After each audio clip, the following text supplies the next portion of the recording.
Mimi nilijua tu, na ndio maana nilikukataza, lakini ulikuwa mkaidi. Nikawa sina budi, nikaona nikupe. Na ile dawa ilikuwa na nguvu nyingi sana, inatumiwa na watu wanaotumia nguvu za kishetani peke yake. Ona sasa umekuwa mjanga. Cha ajabu, unafika asubuhi ile chakula nilimwaga nikakuta paka jirani akula na akafariki hapo hapo.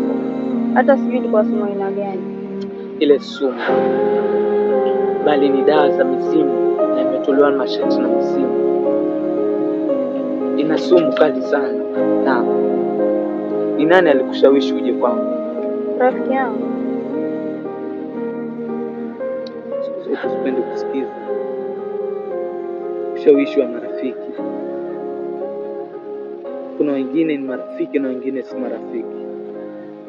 Ona sasa, hata mimi kinasikitisha sana kifo cha mumeo.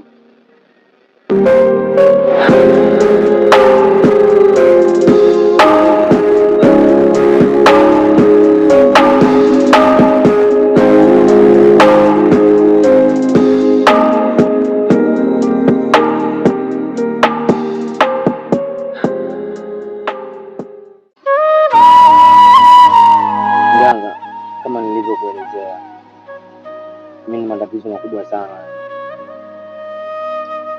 Mimi niko na mwanamke sasa hivi tumeachana. Na chanzo cha kuachana kwetu ni yule mwanamke sasa hivi anaona kwamba kipato changu kwenye biashara yangu kimeshuka. Ndio anaamua kuniacha na na mtu mwingine ambaye ana pesa. Sasa mimi nilikuwa nataka unisaidie mganga aweze kunirudia, unisaidie kwenye biashara yangu iweze kuinuka. Na bila wewe yule mwanamke maisha yangu hayaendi sawa. Ndugu wangu,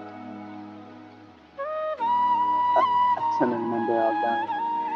Hapo unaponiona ninawaza nitajitoa vipi, nitaendaje kwa Mola wangu. Nina kisanga nimekifanya, na unavyoniona mimi nimeachana na mambo ya uganga kabisa. Na ukisema mambo ya kipato,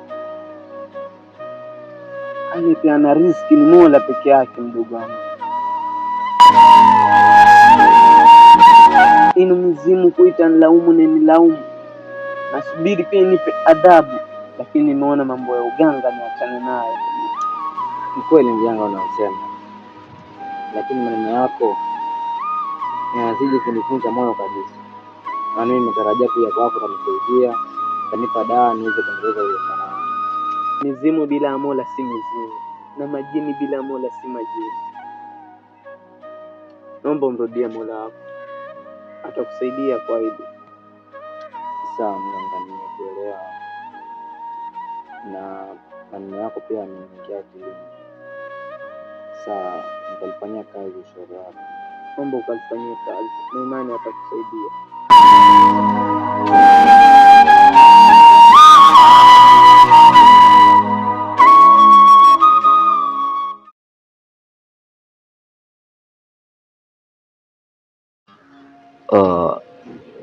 Kwanza asanteni kwa nafasi mlionipa, kwa sababu ni nafasi ya kipekee.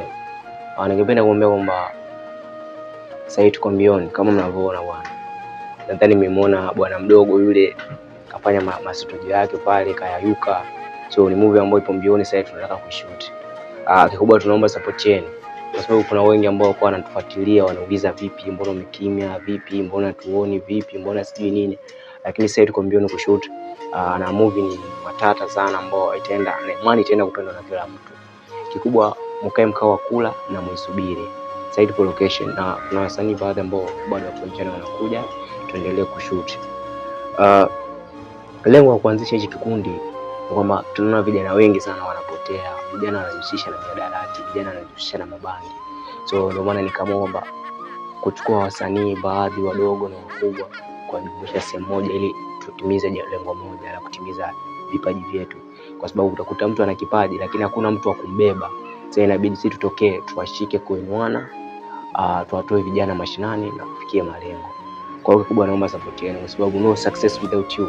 Kwa hiyo ni yeye mtupambanie na sisi tujipambanie kwa ajili ya kuletea vitu bora na vitu vizuri.